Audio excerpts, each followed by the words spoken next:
Hi everyone, and thank you for joining us for this episode of Life Matters. Every episode we talk about issues surrounding the sanctity of life from beginning to end, from the womb to the tomb, because life matters.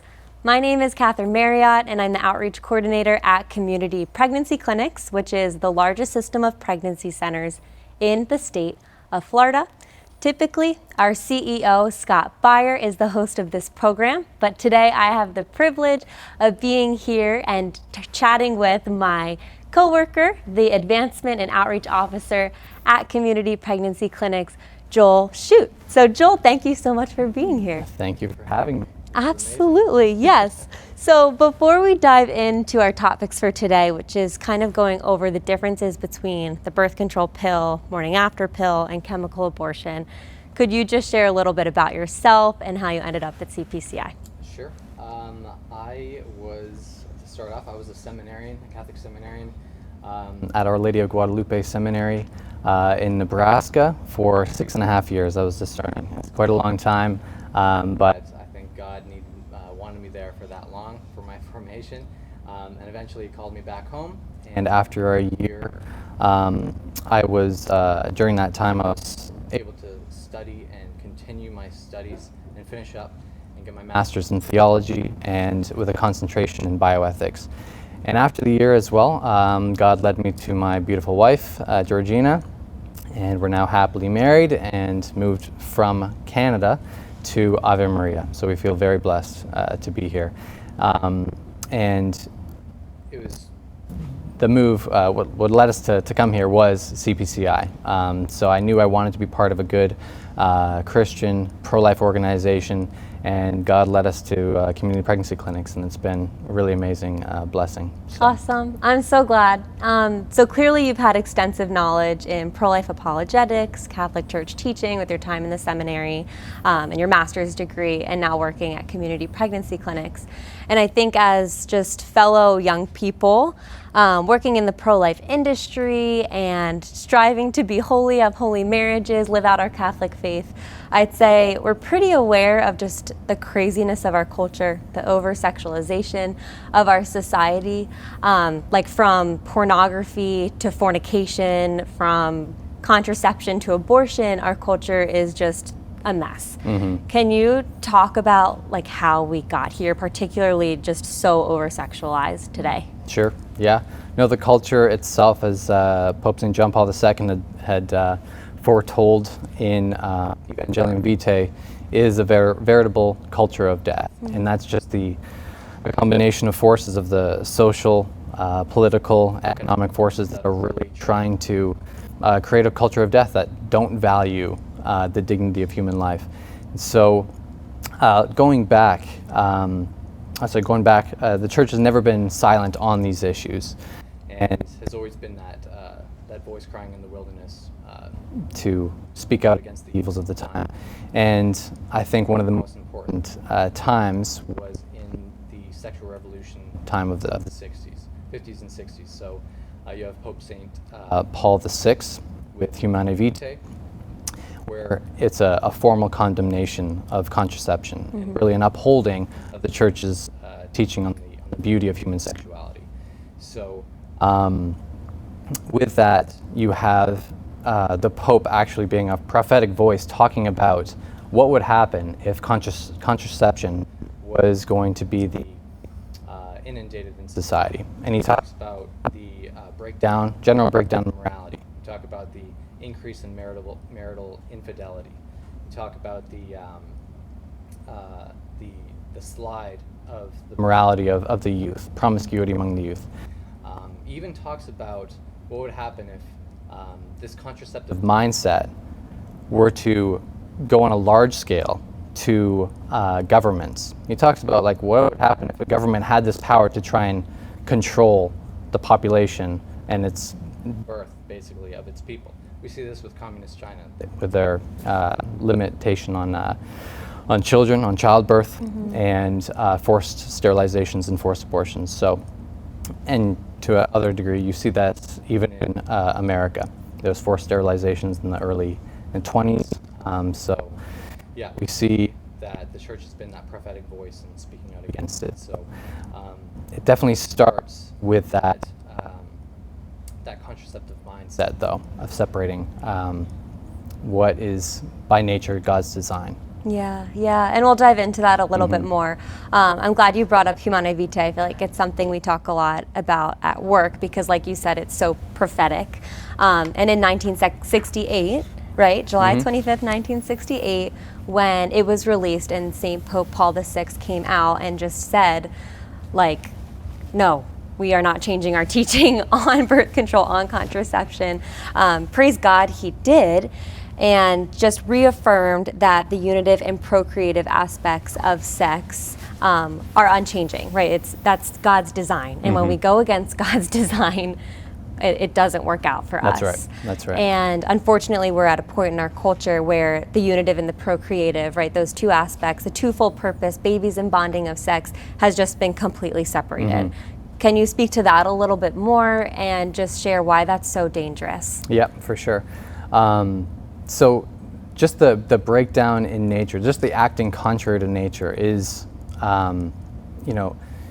that's what leads to the problems. Really, God by design, he creates something with a nature, imbues it with nature, with a purpose, a beautiful purpose. Everything that he has created, it is good. And when it comes to humans, we're created in the image and likeness of God and have that intrinsic dignity, being sons and daughters of God, made in his image and likeness, imbued with the irrational faculties, the intellect and will, and able to share in his beatitude in heaven.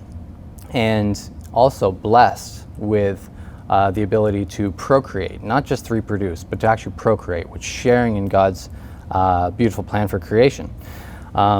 So that's that extra dignity of human nature. And so when you separate those two ends being procreative end and the unitive end, that's what causes the problems. And it's, and anytime something acts against its nature, it's going to do some damage. So the same thing is true in this case. I also want to kind of go back and speak to a bit more of the culture, like the damaging culture at play, which led to these consequences that we see in our society. So going back to just Planned Parenthood as a huge force in the culture, which led to the decline of morals. I want to read some of the quotes of Margaret Sanger, I think, and talk about what the issues. Please, yeah, let's hear it. And her ideology at play. Planned Parenthood, Margaret Sanger in the 1920s and 30s, basically, they're really trying to push birth control and even sterilization, forced sterilization if needed, and abortion to create a eugenic society, a perfect society free from any unfit individuals as they deem. So I'm going to read some quotes by Margaret Sanger just to lay the foundation. Quote, birth control itself, often denounced as a violation of natural law, is nothing more or less than the facilitation of the process of weeding out the unfit, of preventing the birth of defectives or of those who will become defectives. If we are to make racial progress, this development of womanhood must precede motherhood in every individual woman. That's from Woman and the New Race, 1920. So, she's talking about weeding out the unfit. Who does she deem as the unfit? I don't know, the mentally feeble, as she deems them, or just racial unfit people. So I'll read another one here. Every single case of inherited defect, every malformed child, every congenitally tainted human being brought into this world is of infinite importance to that poor individual, but it is of scarcely less importance to the rest of us and to all of our children who must pay in one way or another for these biological and racial mistakes. That's Margaret Sanger from The Pivot of Civilization.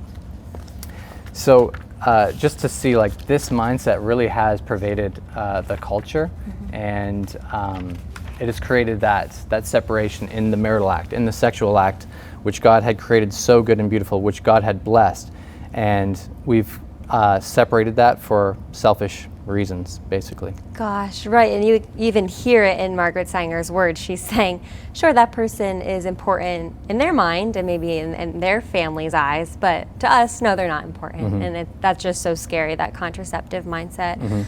I think this is a good gateway to our next topic, which is birth control.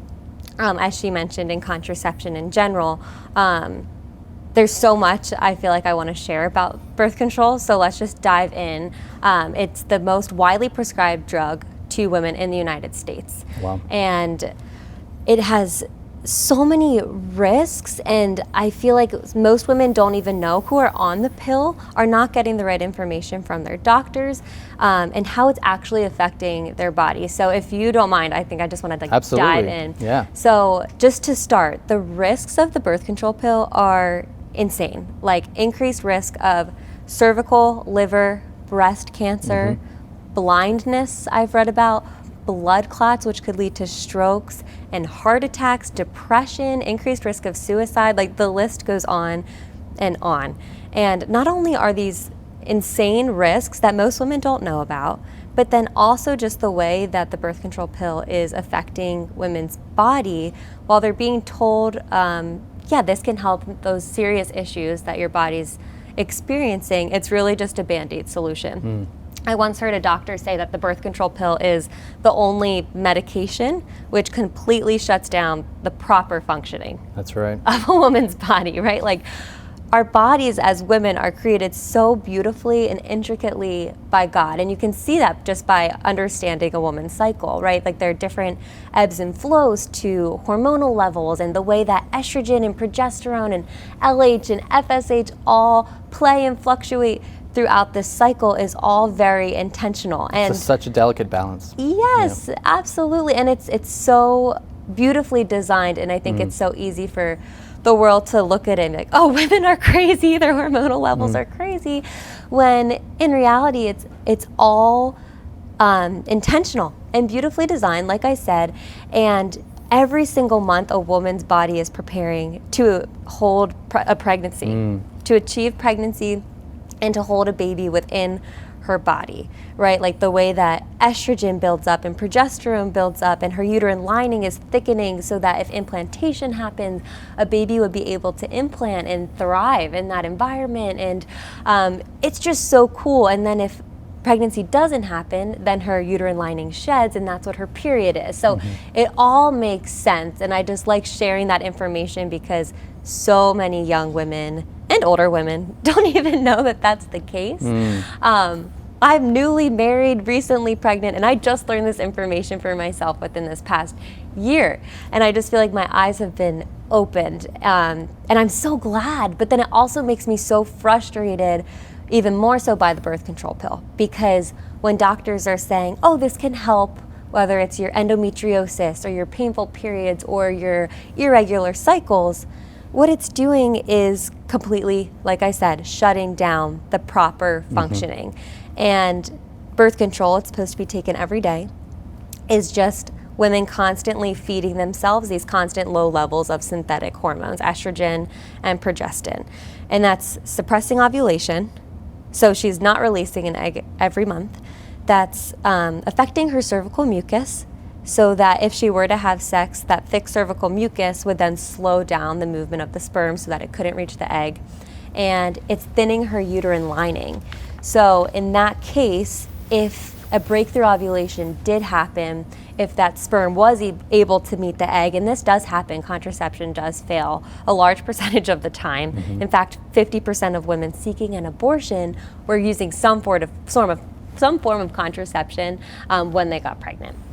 So that said, if that breakthrough fertilization happens, then that baby would not be able to implant in that uterine lining because it's so thin and it's a toxic environment for that baby. So I know we'll talk about that a little bit more. So when doctors are saying, oh, ladies, this will regulate your cycle, you'll get a period every month, that's just not true. That bleeding that she's experiencing is not a healthy cycle. It's not a healthy menstruation. It's actually a withdrawal bleed, because women are used to taking these constant low levels of synthetic hormones every day. And then for a few days every month, she's taking placebo pills. So that's her body reacting and withdrawing from those synthetic hormones she was used to taking. And that's why she's bleeding. It's not a healthy menstruation. So I know we got into the weeds a little bit. Oh, that's good. We need to, yeah. We need to clear these things up. Yeah, it's good information to have. But do you just want to share a little bit more about birth control, and I know I mentioned it, but it's linked to abortion and any other information you want to share. Exactly, yeah. I can speak more, I guess, to the morality of contraception. So you talked about the beauty of the natural processes that God has instilled in a woman's cycle in order to conceive a child. And that's what the church has seen from Scripture, from God's blessing of the marital union, be fruitful and multiply, and from the natural law, seeing what's intrinsic to a function which God has designed.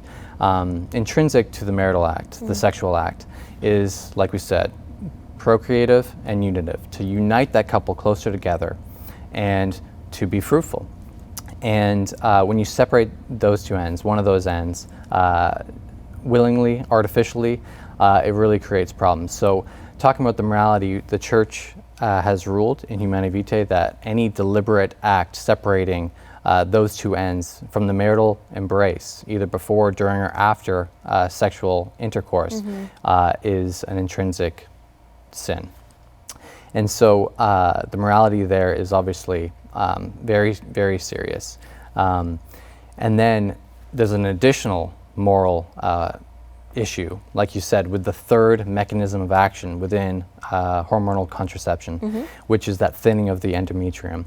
And this is deliberately a fail-safe mechanism in order to stop an already fertilized egg, an embryo, a human being, from implanting, and which causes an induced abortion.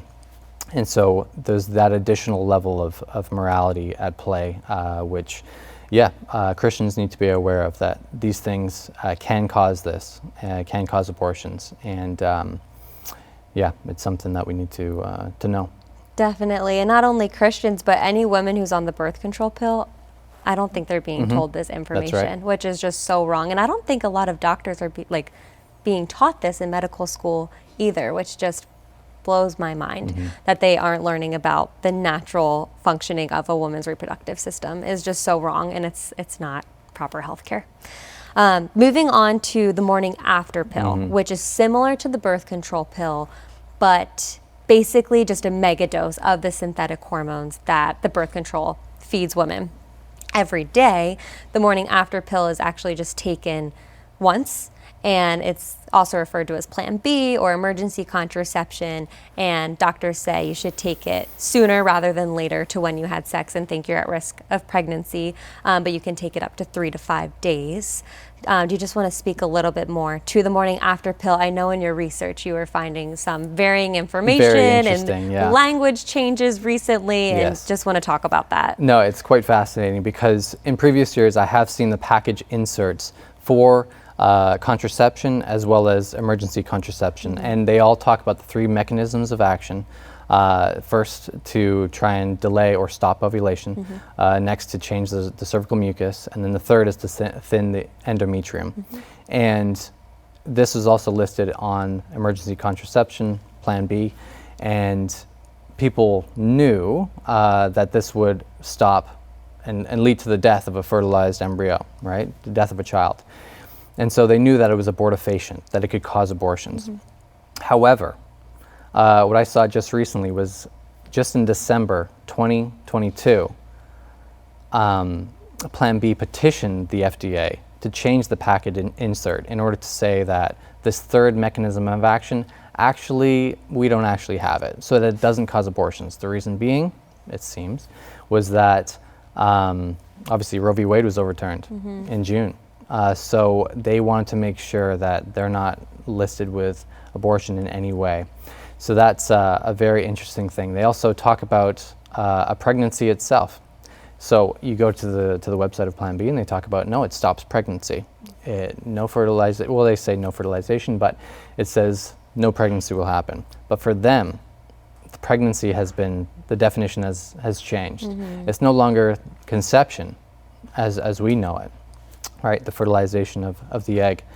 For them, pregnancy is only an established pregnancy, which is implantation. So for them, anything that stops implantation, there's no pregnancy there, so there's no abortion. So it really is this nefarious game of changing language, which is very scary. And it is interesting. I went to the Guttmacher website doing some research as well, where they're talking about the definition of pregnancy. And ironically, they were saying language matters. Language matters. We have to be precise with our language. So therefore, we need to really show the true definition of pregnancy, which is only after implantation, which really has not been the case. Right, like they just changed this recently. And also to point out, at the moment of conception, which is when life begins, which over 90% of scientists actually agree on and have admitted at one point in the past that a new set of DNA is formed when the egg meets the sperm. And what just boggles my mind is like, well, what changes from that moment of fertilization to implantation? Like, how come in their perspective they think, oh, well, it's not a baby or a life or a viable pregnancy until it implants? It's like, well, nothing changed in those 5 to 6 days when implantation happened. It's just location, which is bonkers. Okay, anything else you want to share before we move on to chemical abortion? I think it's just, for us to be important with our language, to talk about, Plan B, its primary mechanism of action is to stop ovulation with that high level of the synthetic hormone, to stop ovulation, to change the cervical mucus, but it can cause, which they have admitted in the past, it can cause an induced abortion by that thinning of the endometrium and cause the baby to not implant. So, to understand what that causes, that doesn't happen every time, and that's the other distinction, but it can cause the abortion. So to have that in mind, it can be abortifacient, and that is true. They're trying to change those definitions. They're trying to hide some of that research, but in the past that has been shown. So, yeah, absolutely. I agree. It's just so important that we know the truth and we know the facts and that we can share it and just be able to differentiate in our minds as well the differences, because as nuanced or slight as they may be, it's really a matter of life and death in some cases, like you said. And it's not like an abortion will happen every time a woman takes the birth control pill or the morning after pill, but there is a chance if a breakthrough ovulation happens, if that sperm is able to meet that egg, and then implantation can't happen, that's the end of a life. So just knowing that, I agree, is just so important. So moving on to chemical abortion, which is also referred to as the abortion pills, which now accounts for more than 50% of all abortions in our country. We've seen just this skyrocket of them in our medical clinics, hearing about them from the women who come to us for whether it's abortion pill reversal, having had taken the abortion pills in the past, coming back to us and saying, I never want to experience that again. We know it's because laws have cracked down on their surgical, states have cracked down on their surgical abortion laws, and now there's this black market for the abortion pills. Women can order them online without any doctor supervision. Right. It's awful, and it is so dangerous for women. Can you just explain how exactly that 2-pill process works and the risks? Exactly. So the abortion pill, chemical abortion, really is that 2-pill regimen. The first is mifepristone, which really stops the baby implanted in the womb from receiving any nutrients. So it really starves the baby to death. Just a horrible procedure, and the baby dies. And then the second pill is the misoprostol, which causes severe contractions and causes the uterine lining to shed, which will expel that dead baby. It really is a horrible situation because it turns the woman into the abortionist. In fact, it actually increases the trauma. If that were even possible. She's by herself, basically. This is the case of many women, by herself in the bathroom, just going through severe pain and bleeding, and then eventually with the very real possibility of seeing that little baby at 10 weeks or earlier, and seeing that fully formed baby dead is incredibly traumatic and difficult. But so it is that 2-pill regimen. That first really starves the baby by cutting off that supply of food and oxygen to the baby, and the second expels the baby. Yeah, gosh. And so that one is the mechanism of action is directly to end the pregnancy, to end the baby in the uterus. So there is a difference between, like we said, those first two, contraception and the morning after pill. This one is directed. Right, the intention is to end the life of that Of child. course, yeah, they know the life is there and they want to end it. So, like you said, it's just been proliferated throughout the world now, and it really is that changing landscape. Obviously, with the overturning of Roe v. Wade, Planned Parenthood, they know that they want to continue to make money, continue to get as many abortions as possible, and the easiest way is just 2 pills, right? They want to just hand that out as easy as possible. So you also mentioned, even in states that are trying to limit access to the abortion pill, there's underground networks. We've done some research on that, and yeah, there's underground networks that will mail the abortion pills to women, or meet them at the border of states in order to distribute that. And it really is a horrible thing. It is. And even, I know in our research we found there are people and organizations just encouraging women to have these deadly pills just in their bathroom as backup, just in case they get pregnant, then they can just take them. And right. It's the backup to the backup is what they're talking yeah. about. But Plan C is what they're calling it. It's just so awful. I don't know if you watched it, Joel, but for any of our listeners as well who might want to learn more, as difficult as it is to talk about and read about and learn about, it's really important that we're aware. And Live Action just released a new series. I don't know, did you watch it? It's about the 5 to 8 women who share their stories of chemical abortion. No, I haven't heard that. It's that one yet. really powerful, and they just share their experience and how, like you said, most of these women are alone in their bathroom, and they wake up after taking the first pill and they're bleeding, and it's very traumatic. But I just highly encourage everyone to watch that, because it really just sheds light on this issue, because Planned Parenthood wants to make it seem that it is totally fine, it is empowering, there are no risks, there are no side effects, and we get to hear from these women who have gone through it themselves, and they're saying, no, this was absolutely horrifying. I had to go to the hospital because I was hemorrhaging. I saw my baby. It is so horrifying what is happening. There is the abortion pill reversal, which our clinics prescribe to women. Could you talk about how that works and any stories you want to share about that? Yeah, that's absolutely beautiful that we get to be a part of this. That if the woman were to take the first pill, which is that mifepristone, she can take an additional high dose of progesterone, which will hopefully counteract those negative effects. And so that will preserve the uterine lining and preserve that baby.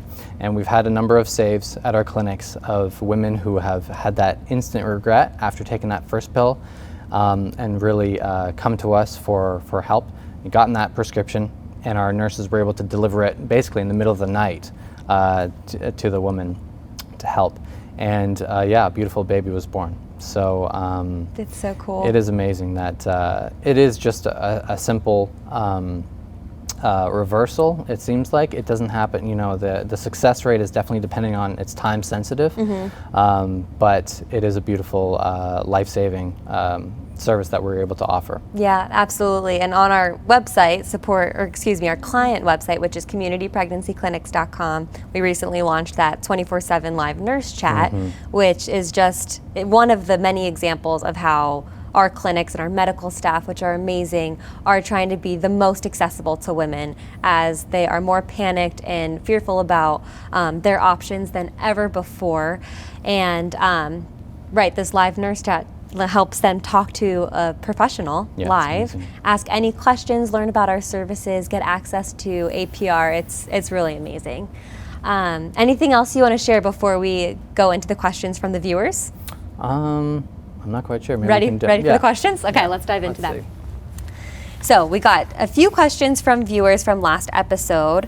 And that first question is, what do you do when the church is the judge of you having an abortion? Yeah, that's interesting. Obviously, we're dealing with the hard reality of sin and guilt, which women feel, men and women actually, because the sin of abortion is also including those who help procure an abortion. So the church is the fount of mercy, I want to say. It is, you're coming to that open side of Christ where the water and blood flows from Christ's side, which is infinite mercy itself. So we shouldn't be afraid to approach our Lord, to come back to his embrace, to come back to the church, and to come back into his arms. So it really is having that confidence in the mercy of God through the church, and also want to speak to a bit more of the practical side, the canon law side of abortion. It is a canon law that there's an automatic excommunication attached to the sin of abortion or procurement of abortion. Most people don't know that, which is fine because that punishment is lifted at the same time as the guilt of the sin is forgiven in confession. So that was, and generally in every diocese that has been the case. So when you go to confession, the priest absolves of the sin. He's also able at that same time, by the permission of his bishop, to lift that additional penalty. So really there should be nothing holding us back to returning to the Father's arms, just like the prodigal son, to running back into his embrace. So yeah, absolutely. And correct me if I'm wrong, but I feel like that canon law topic, which you just brought up, goes to show like the gravity of the sin, which is so true, right? It's a very grave sin. However, there's mercy. Exactly. And there's forgiveness in the sacrament of confession. And when we go to the sacrament of confession, we're able just to turn fully back to the Lord and run into his arms and hopefully start anew. I think that's a good segue to the next question that we got, which is, what advice can you give to a woman who has guilt for having had an abortion? It's just really having that confidence and speaking to a priest, speaking to someone, from a church who is able to show you God's mercy, and really, coming back. Just God's mercy is infinite, and your guilt is nothing compared to God's mercy. So that ocean of mercy is definitely able to wash away any sin. So be not afraid and come back. Yeah, absolutely. And apart from spiritual healing, which of course is so important when it comes to psychological healing and counseling, want to speak to Support After Abortion, which is one of our partners at Community Pregnancy Clinics. Yeah, one of our great partners, Support After Abortion, doing amazing work with women and men who have experienced that trauma of abortion in their lives. And it really is so common. I think maybe it is 1 in 4 people have some type of abortion experience, either themselves or with somebody very close to them. So this is a very real trauma that affects so many people, and Support After Abortion is doing amazing things of making a great support network and helping people to come through their trauma. Yeah. Absolutely. I think that's a good note to wrap up on. Would you be able to just share with our viewers how they can stay in touch with CPCI? Sure. So supportcpci.com is our client site. So you can go there and learn more about the things that we do, our upcoming events, and any other important things. Definitely you can support our mission there at supportcpci.com, as well as our client site is communitypregnancyclinics.com to learn about our services that we offer families throughout Florida. Perfect. Thanks so much, Joel, for joining us today. Thank you for having me. It's amazing. Yeah, absolutely. And thank you to all of our viewers who tuned into this episode of Life Matters. I know a lot of these topics can be difficult to hear and learn about. It might be overwhelming. So if you feel overwhelmed or burdened, I just want to remind you of Psalm 145, which is that the Lord draws near to all those who call on him. So let's just continue to pray, Pray for our culture, for conversion, and for courage as we continue to fight for life. God bless you all.